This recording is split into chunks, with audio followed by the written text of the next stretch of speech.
Rich Rebuilds is going to be here to talk about something that a lot of people are asking questions about, which is, should I buy a used Tesla? And if so, what should I be looking out for? What are the things that can go wrong? And how can I avoid selling one of my kidneys to afford the repairs? All good questions, and no better person to answer all of them and to help you keep both of your kidneys than Rich himself.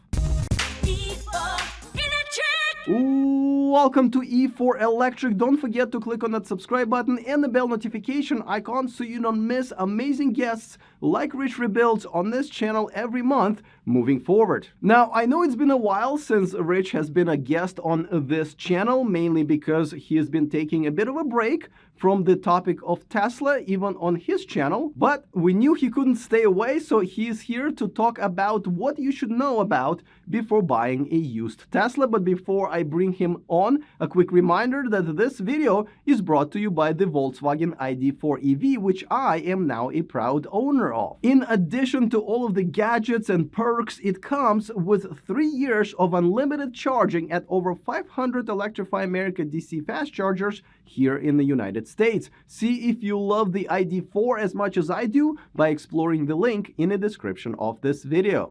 All right, Rich, welcome back. We haven't talked in a while, but you've been talking about Tesla lately, and I thought this would be a great time to have you back on. So let's do it. All right, well, so I want to talk about a topic that I see brought up all the time in my Tesla owner groups on Facebook, which is people are hesitant to buy or look for used Teslas. And I don't mean 10, 20,000 miles. We're talking about, closer to 100,000 miles and above. So I thought nobody better than you to tell us about what are the things they need to watch out for, how much they should budget for repairs and so forth, and what kind of Teslas they should stay away from. And let's start with something very basic, right? When you're buying a gas car, usually 100,000 miles is kind of a cutoff where you go like, okay, anything above that, probably going to cost me some money. It's going to be trouble.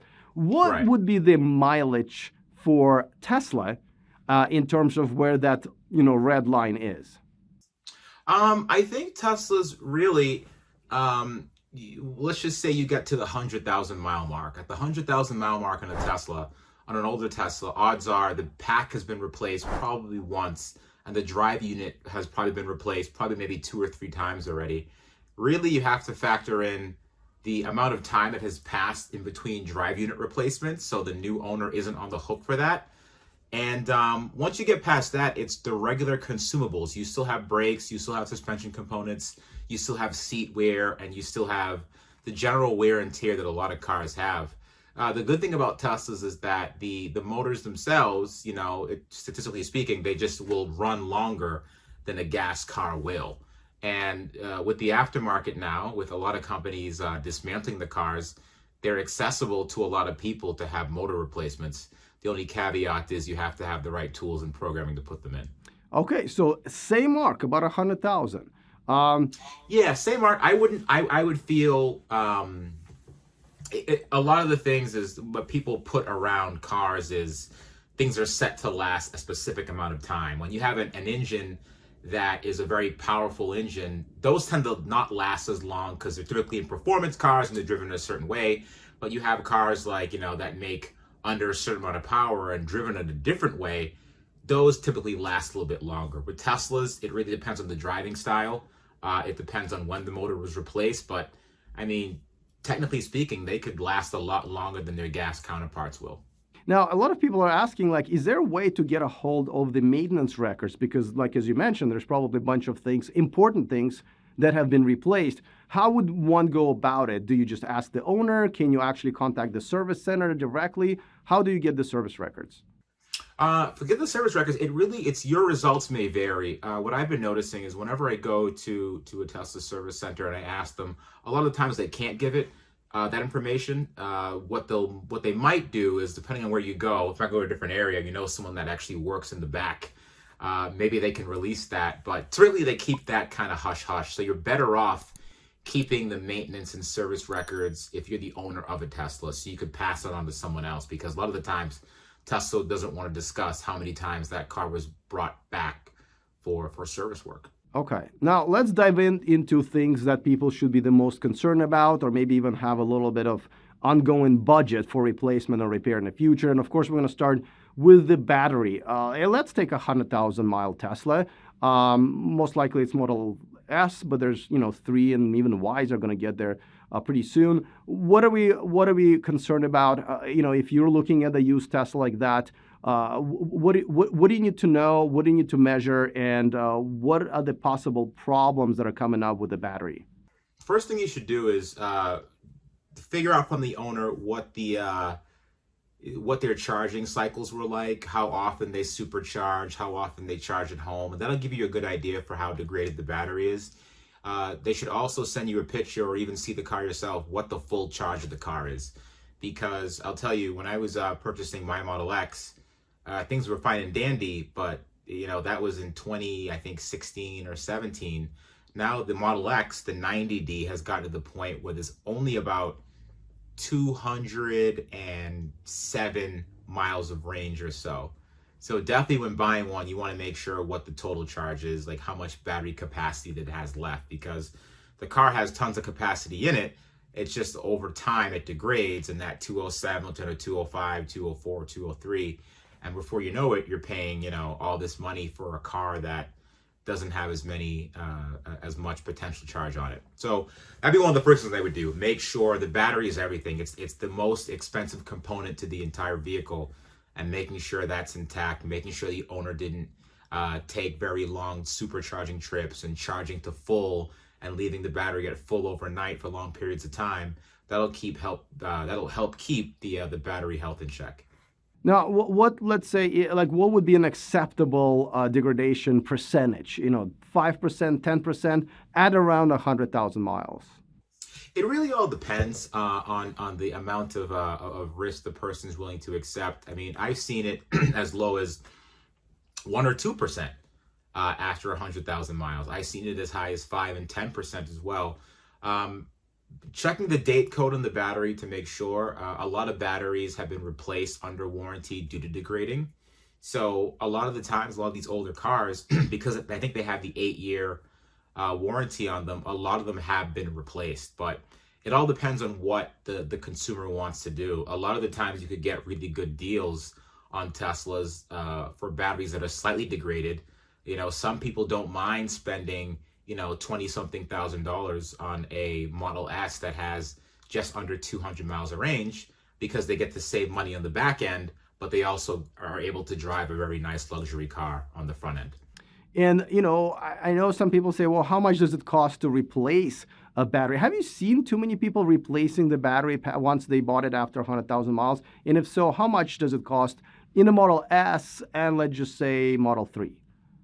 So a Model 3, we've done a few quotes for people from Tesla. You're looking at about, I want to say about $16,000 to replace the battery pack, depending on what configuration you have, long range, short range.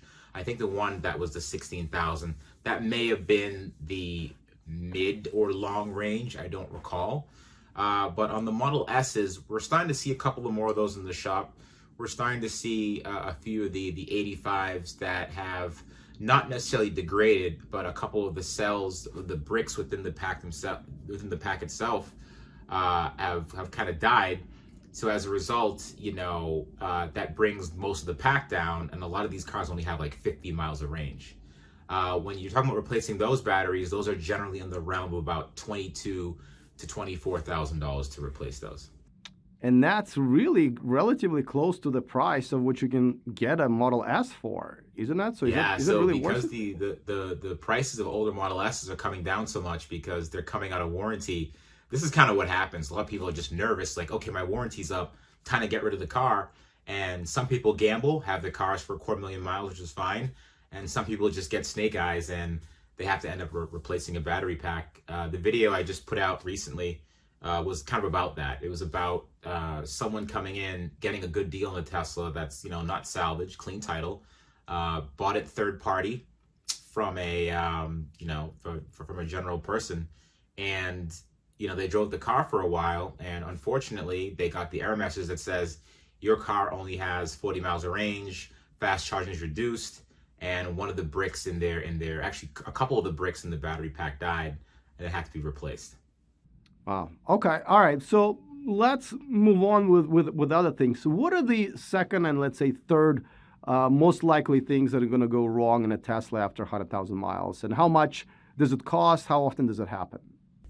Really, I mean, the three most expensive parts are anything related to the media control unit, anything related to the battery, and anything related to the motor. The most reliable and stout motors we've seen so far have been out of the Model 3s. Rarely did I see that those have to be replaced in any way, shape, or form. A lot of them that have to be replaced are the older S's and a lot of the performance cars. The performance rear-wheel drive cars typically have a little bit more stress than the others on them, because when you have dual motors, you have a motor that's, pulling, another one that's like pushing the car forward, so there's not as much stress on that rear motor. So, I guess to answer a question preemptively, a lot of the cars that were made in I would say 15, 16, 17, for me, that's the sweet spot for Teslas. A lot of those were all-wheel drive, and typically a lot less problems we see from those. But back to the main point, battery, motor, and media control unit type of things are the pricier things to replace. Media control unit more so towards the S than the 3. Typically speaking, the 3 has been pretty solid reliability wise. Now, I see so many posts, not that you're probably surprised, about the MCUs. What is it that a buyer should be looking at? Should it be at MCU 2, 3? If it is the outdated MCU, which is the first version, how much does that cost to fix or upgrade? And do you have to? I haven't really been in tune with a lot of what pricing that Tesla charges for those, but what I would make sure when you're buying a used Tesla, talk to them and see whether or not they went from MCU 1 to MCU 2, because Tesla was offering that upgrade for people. I think they still do. I don't recall the pricing of it. I think it was around maybe between $500 and $1,000 to upgrade to it, depending which one you had before. But that's what they were offering for people to kind of help resolve the chip issue, where it was kind of being overwritten with lots of data and slowing everything down. And that was their offering for that. And I think they successfully put that in a lot of cars, and a lot of customers were happy. Now, what if you're looking at one with the original MCU 1 unit? Do you pass, or do you get it and then try to upgrade it? Yeah, with an original MCU 1, I don't really, as long as Tesla still offers it and that car is still under somewhat of a warranty, I would go for it. I would buy the car and I would say, hey, Tesla, can you upgrade this part to the most recent version, and you should be fine. Now, also, there's a lot of talk about the interior, right? I mean, the cars were, especially back in the day, they weren't made that well on an interior. How fast does it wear out, and does it cost a lot to, fix it or refurbish it? Interior isn't really that bad. It's mostly just a high mileage Tesla. All cars have wear and tear. The materials that a Tesla are made with are okay. It's not the same level of luxury that you'd get from the other premium auto manufacturers, like some of the Germans, for example. But a lot of the money that they're saving on interior stuff, they're focusing it more towards the tech of the car, like the batteries and the motors. In terms of interior, the interior parts really aren't that expensive to replace because they're so plentiful now. A lot of people want to swap out seats now between different seat colors and generations. Some people might want to have a second generation seat in their Model S, and those parts are readily available now because there's so many Teslas on the road, so many have crashed and been taken apart, that aftermarket wise, there's a lot of parts that could be easily swapped in and out with those, and those typically aren't very expensive. Now, I also remember problems with the center monitor for the Model S and Model X, whether it's got some bubbles in it or it's got the yellow, the yellow tint that matches my shirt. So I know those problems have been taken care of by a lot of owners, but that still does happen, right? Once you buy a used one. How often does it happen nowadays, and how expensive is it to fix? So in terms of the pricing of replacing the MCU screen itself, we have a couple systems at the garage that there's a UV light that we put over it that actually removes a lot of the yellowing. So we don't even have to remove anything. We just put it over the screen. We let it run for several cycles over many hours, and it actually reduces the yellowing to the point where you can Really? really see it. It literally is Yeah, like so teeth whitening, right? it's just like teeth Right. whitening, yeah. I love it. Okay. But we don't really see that issue a lot in the Northeast. Where we do see it a lot is our secondary shop in Florida. Due to the heat, that causes a lot of yellowing, bubbling, and delamination because it just gets so hot down there. And those screens are constantly sitting in the sun, being beaten down for days on end. And that's what causes a lot of it. A lot of the material just kind of lets go on the inside. And so let's talk about it. You mentioned your shops. You have 2 right now, right? So we have 3 technically. We have 1 in Seabrook, New Hampshire, and then we have 2 in Florida.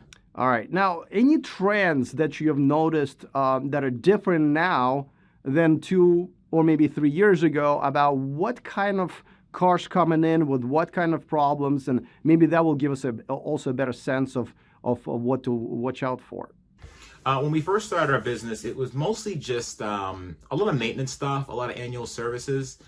We're starting to get into the heavier stuff now. What we're seeing is we're currently in Florida, we have, I think, 3 cars that do have that battery issue, 3 out of warranty cars that we have to actually drop the battery and replace the individual bricks that had failed inside of the pack. So we're starting to see those come in a lot more on older cars. Like I said, the shop probably has about 3 of them just in that one location now. So we're seeing that more. What is the incentive of somebody coming into a shop like yours, a third party, rather than heading to Tesla directly? One of the benefits, it's we're lower priced. We have specialists that are on hand at all times, get you in and out relatively quickly. And, just a lot of it's lower pricing, having another option. A lot of the times Tesla likes to replace things at an individual level as opposed to the component level.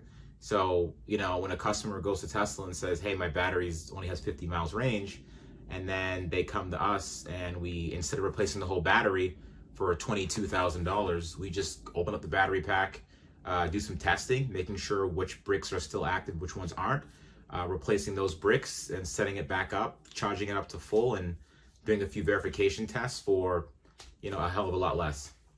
I'm sure you've been asked this before, most likely a million times, but any plans on coming to California? Yeah, California is funny because it's definitely a hotbed for Teslas. That's where most of the California Camrys are made and born. But I don't know if we're really there yet because as of right now, we're stretched relatively thin. And I think once we go to California, we have to have all of our ducks in a row. Like, we're still learning too. And I mean, we would get killed out there because there's a lot of companies, even though we were one of the first, we're not the only ones out there that do electric vehicle repair services. So there's a lot of market analysis that we have to do first before setting our feet out there. Well, we can't wait to have you here and tax the hell out of you. Oh, yes, I know. I heard you guys are great for small business owners. Yeah. We can't wait. Yeah, We're excited. All right, man. Yeah. Well, listen, it's always nice chatting with you. Hopefully this helped, a lot of people trying to look for a used Tesla. And I will see you hopefully sooner than once a year, probably in another few weeks. We're just actually about to record another video. All right. Adios, man. Thanks for having me on.